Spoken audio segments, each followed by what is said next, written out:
Hello and welcome to this week's edition of the Horror Debate. My name's Michael Mandy and with me as always, Rowdy Jeff. And this week we're doing something really cool. We love it when we get to do this, when we have opportunities to do this sort of thing. We have amateur directors sending us their newly made films, and we just checked one out, really cool, from a guy named... We've done this a couple of times already. Yeah, with a guy named Christopher Witherspoon, who did a movie called Rage.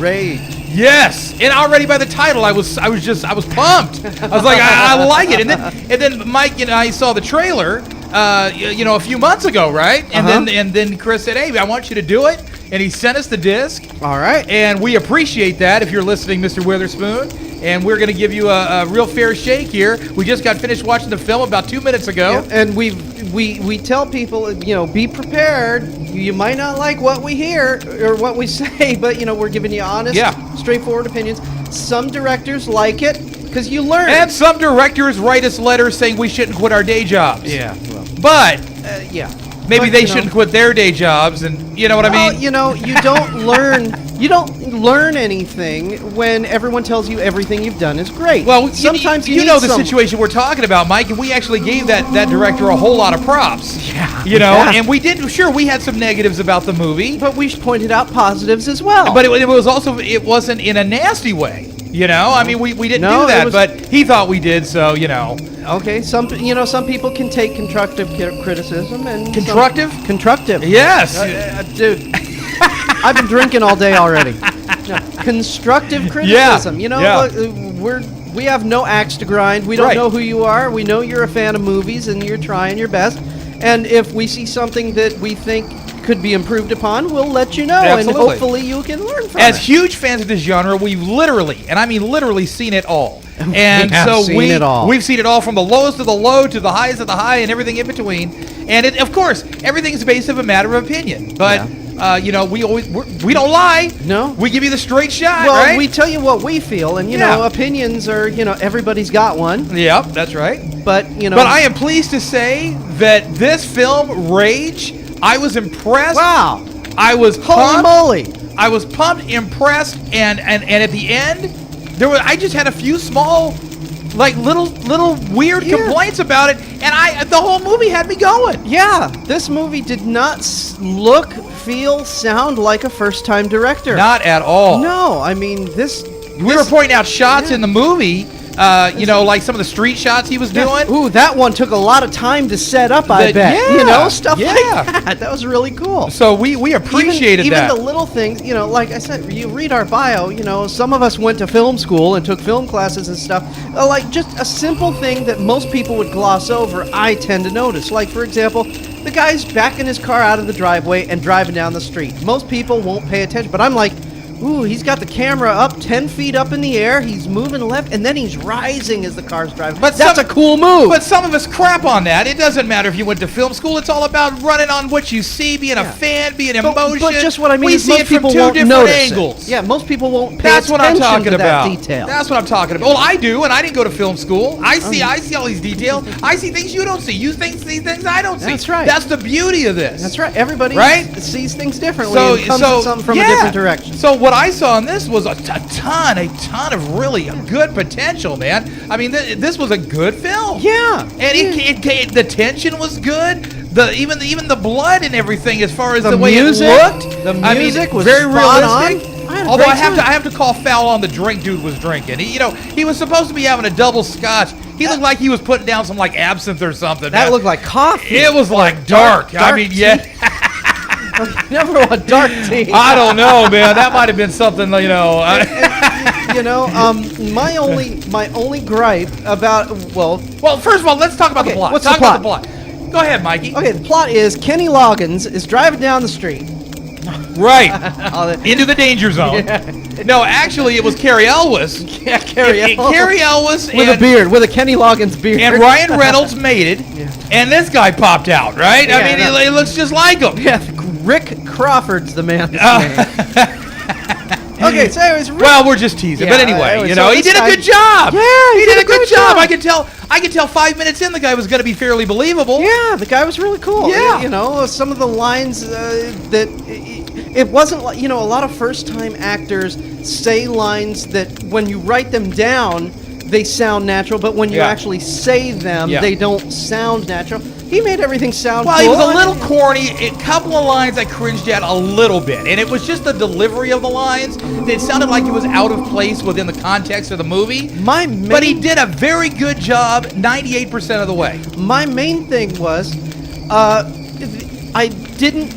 It's so funny. The first time when something happens, he bows his head down, and I said, "Oh, thank God there was no voiceover. That's a amateur movie, you know." Right. Oh, really? No, and then all of a sudden the voiceover comes on. It's like, you didn't... I don't think the voiceover was needed at all. Did we get a plot? No, we didn't. Did we get a plot? Okay, Mikey, get a plot. Okay, Carrie Elwes is...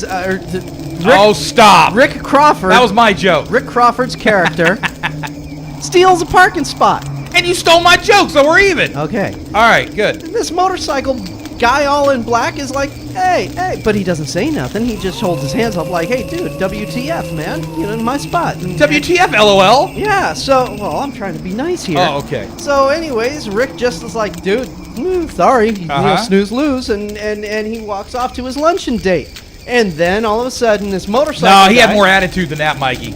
Yeah. But I mean, he had an attitude problem. Yeah. As I said in the last one, he had an altitude problem. It was an attitude problem. Trust me. So anyways, he cut the guy off. Yeah. So anyways, bottom line is, Motorcycle Man does a duel. Call him Knievel for me. Knievel. Call him Knievel. That's just for me. Okay. All right, good. He follows him and basically makes his life a living hell. Kind of like what they did to Dennis Weaver in Duel. Mm-hmm. And my whole thing was, I didn't think the voiceovers were necessary. Gee, why is he doing this? What did I... You know, just Rick's expressions were, I think, enough to let you know what was going on in his head. I didn't need the voiceovers. Well, I don't need to be told exactly what's going on every step of the way. But it's an amateur thing. It's an amateur mistake sometimes to give a little too much. But what was cool was, you know... If you don't have flashbacks, okay, then you need a voiceover to explain what this guy's thinking. But what this director did was the screen changed to black and white, and he re-showed what the guy's thinking.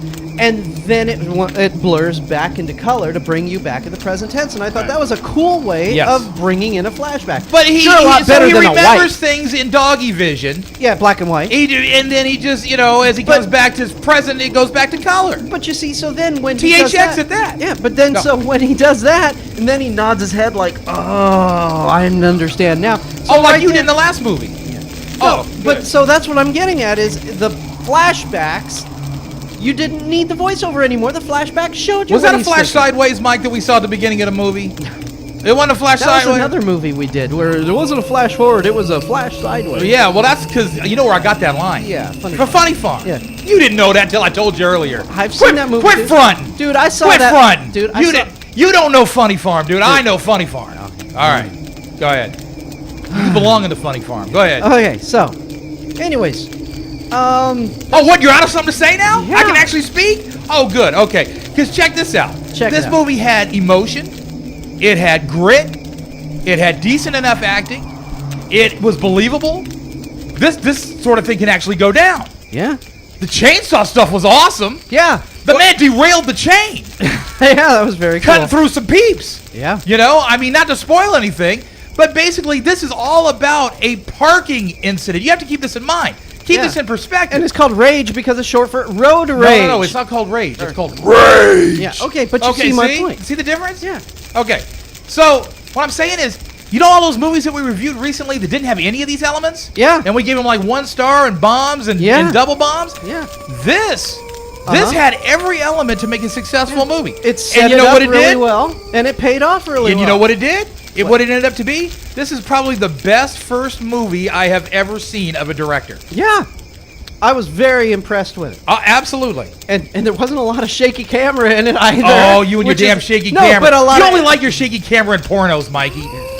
No, I like steady shots. Admit to the public what you like. I like long, steady shots. Long, steady shot. Yeah, okay. There you go. Wide angle. All right.